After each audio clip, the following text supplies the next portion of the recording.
Shalom, Bapak Ibu, ketemu lagi di program Rema Tuhan pada pagi hari ini. Masih bersama Abi. Halo Bi. Nah itu ngantar sekolah. Kemarin sore di acara selamatan mingguannya Banjir Rezeki, kita mengundang seorang hamba Tuhan, yaitu gembala seniornya gereja MDC Surabaya Masa Depan Cerah, yaitu Pastor Andreas Raharjo.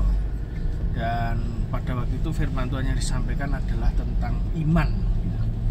Ya, tentang iman yang berkemenangan, gitu ya. Nah, sebelum ibadah tersebut, ceritanya saya ini di WA oleh Mbak Elis, itu adalah pemain keyboard kita satu-satunya. Beliau mengatakan maaf tidak bisa hadir karena anaknya Vira itu panas mendadak. Waduh, ini gondrong bisa ndak ini?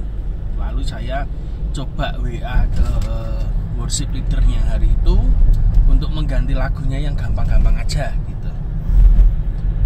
Tetapi beberapa menit kemudian Mbak Elis WA lagi pemain keyboard kita itu. Gini aja, saya tak tetap datang ibadah, gitu, ujian penyembahan. Nah, pada waktu firman saya langsung pulang. Oh ya, enggak apa-apa, kalau gitu enggak apa-apa, gitu. Berarti solusinya adalah dia datang ibadah nyanyi setengah jam, setelah firman dia langsung pulang karena anaknya panas sekali, gitu. Dan ketika ibadah berlangsung ujian penyembahan, tiba-tiba saja Tuhan itu berbicara kepada saya bahwa akan terjadi seperti wanita yang anaknya disembuhkan di rumah, atau seperti seorang imam kalau tidak salah, gitu. Atau juga seperti, pokoknya Rema Tuhan tuh berbicara itu seperti cerita di Alkitab. Saya kurang jelas gitu. Cuman yang saya tahu adalah ada orang yang datang pada Yesus, anaknya sakit. Lalu dia berkata sepatah kata saja, maka anakku sembuh. Nah, detik itu juga anaknya sembuh. Padahal anaknya mau mati tapi sembuh. Nah, pada waktu saya dapat rema seperti itu, saya tanya, loh ini ngomongnya kapan? Gitu. Karena pada waktu itu puji Tuhan ada dibuka ruang kesaksian, maka saya maju, saya bersaksi. Dan setelah kesaksian, saya ndredeg ini. Di tengah-tengah kesaksian itu saya mikir sama Tuhan, ya kalau tak deklarasikan di depan banyak orang nanti anaknya sembuh. Nah kalau anaknya tidak sembuh, izin saya. Cuman dari pengalaman yang sudah-sudah, saya percaya bahwa Tuhan itu tidak pernah meleset. Nah itu masalahnya, Tuhan itu tidak pernah meleset. Lalu setelah kesaksian, saya bilang kepada jemaat, ini anaknya Bu Elis ini sakit, panas, demam, kita doakan. Tapi saya percaya waktu nanti Mbak Elis pulang ke rumah, anaknya tidak panas gitu. Ya, enggak ngerti gak panas tenan apa enggak. Saya sudah enggak mikir karena saya sudah ngomong gitu aja. Perkara jadi urusan Tuhan, perkara enggak jadi ya urusan Tuhan. Tugas saya cuma mendeklar di depan banyak orang bahwa nanti pada waktu Mbak Elis pulang, anaknya sembuh. Setelah itu ibadah berlangsung, dan seperti biasa pembicara itu tidak pernah kita kasih tema. Ternyata beliau berbicara tentang iman, menceritakan bagaimana murid-murid Yesus itu menghadapi badai, ya. Wah ini cocok berarti firmannya, karena setiap pembicara yang datang ke Banjir Rezeki, keselamatan mingguannya Banjir Rezeki, tidak pernah kita kasih tema. Tuhan bicara apa silahkan gitu. Jadi kita cuman receive aja. Tetapi yang saya tahu bahwa setiap doa-doa kita, setiap perkataan kita yang kita ucapkan di Banjir Rezeki ini mesti jadi. Itu yang ajaibnya Tuhan. Karena saya sangat yakin bahwa Tuhan tuh hadir di Banjir Rezeki. Dan ketika saya deklarasikan itu, firmannya iman, wah ini saya cocok berarti. Tidak salah ini.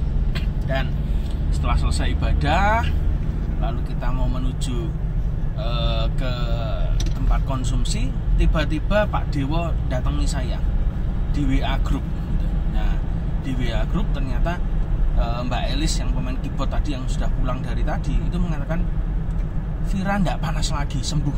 Waduh, saya wah puji Tuhan, langsung tak deklar lagi juga ke jemaat. Ini loh sudah sembuh. Yang tadi kita katakan pulang Tuhan bicara Mbak Elis pulang, anaknya sembuh, terjadi betul seperti yang kita ucapkan, seperti yang Anda deklarasikan, seperti yang kita imani bersama-sama. Artinya apa? Artinya belajar. Ayo jemaat Tuhan sekarang memperkatakan perkataan firman. Firman yang hidup inilah yang bisa mengubah situasi kita. Firman inilah, firman dan kuasa itu ada di dalam mulutnya Allah. Kita ini diciptakan serupa dan segambar dengan Allah. Maka kuasa untuk mencipta itu tidak jauh-jauh, ada di dalam mulut kita. Mari kita memberkati, kita perkatakan yang baik, kita perkatakan hal yang luar biasa dalam kehidupan kita. Kalau ada sakit penyakit, yang dihardik itu sakit penyakitnya, badannya itu dihardik, ya toh. Supaya apa? Supaya ada kuasa ini bekerja. Jangan kita ngomongin masalah terus seperti kemarin firman Tuhan katakan. Yang diomongin masalah itu tidak untuk diomongin. Masalah itu untuk dihardik dengan perkataan iman.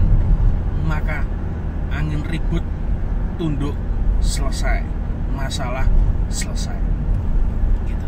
Jadi ayo kita belajar, sudah ada prakteknya. Jadi kalau di Selamatan Mingguan Banjir Rezeki ini tidak cuma sekedar kita didatangi nabi-nabi dari luar atau pendeta-pendeta besar dari luar, tetapi kita ini juga harus praktek, ya.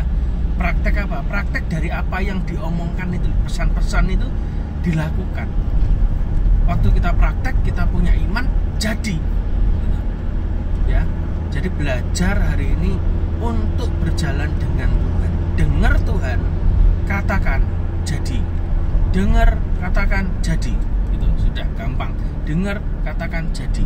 Dengan ketaatan, keberanian, jangan takut salah, jangan takut bleset. Enggak, yang engkau dengar dari Tuhan itu benar. Kadang penerapannya yang salah, tapi dari situ kita bisa belajar yang namanya kepekaan akan suara Tuhan. Dan saya berdoa setiap jemaat yang hadir di Selamatan Mingguan Banjir Rezeki, semuanya mendengar Tuhan, memperkatakan firman Tuhan, dan mengalami firman Tuhan. Tuhan Yesus memberkati.